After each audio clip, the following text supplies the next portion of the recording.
Cristy Lee here with Driveline Forensics, coming at you today with the steps for a routine maintenance inspection on a Spicer steer axle.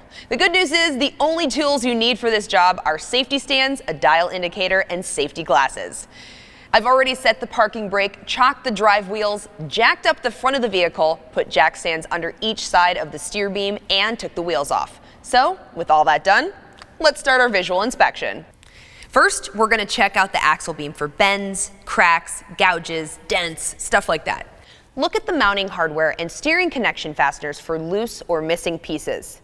And take a good look at the steering axle stop bolts to make sure they're all present and accounted for, all tightened down, and to make sure none of the steer stop bolts are bent or loose. Now look at the knuckle thrust bearings for signs of damage. If you see waves on the bearing, or if they have a rough finish, rough streaking, damage, dents, debris, and the like, it could indicate a problem. So now I'm going to get under here and rotate the cross tube toward the vehicle front and then toward the vehicle rear. And I'm using my hands because if there's nothing wrong with the tube, I don't want to damage it. This one's good, but if it didn't rotate in both directions, you just go ahead and replace both tie rod ends. Then check out the cross tube for bends, cracks, gouges, or dents. If you find anything unusual, don't even try to fix the cross tube, just go ahead and replace it. Make sure the boot completely covers the ball joint of the tie rod end with no cracks or tears, and check for seal boot damage. If you find any damage to the boots or seals, don't even mess around with it. Just replace both of the tie rod ends.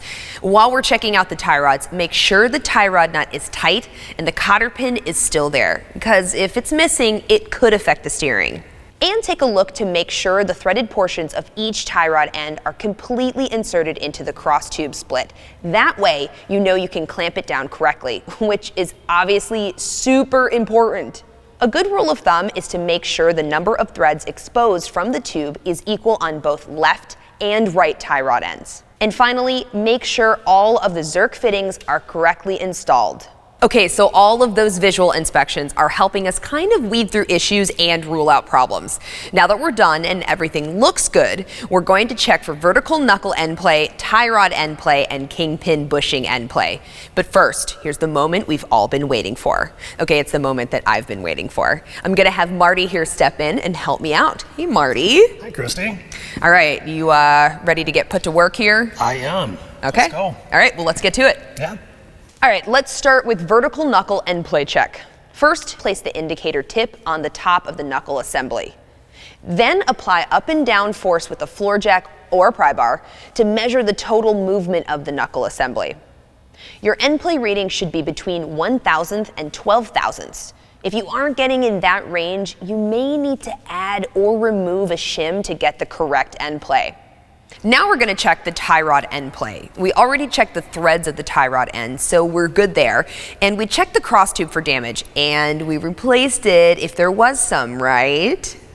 To check the tie rod, place the dial indicator so the base is on the tie rod arm. Then place the tip of the indicator on the bottom of the tie rod end at the area that is most flat. Set the dial indicator to 0 and move the cross tube assembly up and down and record the reading.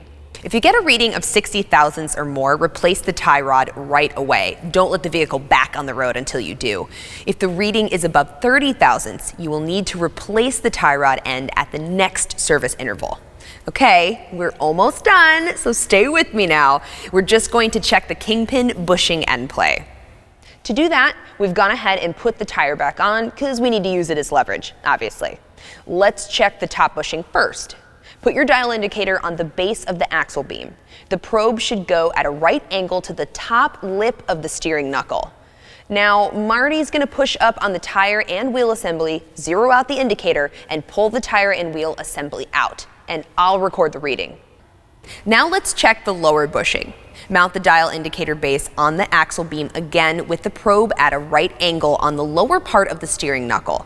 Then we just follow the same steps as we did with the uppers. If the upper or lower reading is more than 15 thousandths, just go ahead and replace the upper and lower bushings. And that's it, inspection complete. And hey, if you're looking for more insight on other projects, stop by the Driveline Forensics Library. I'll be there waiting to help you out.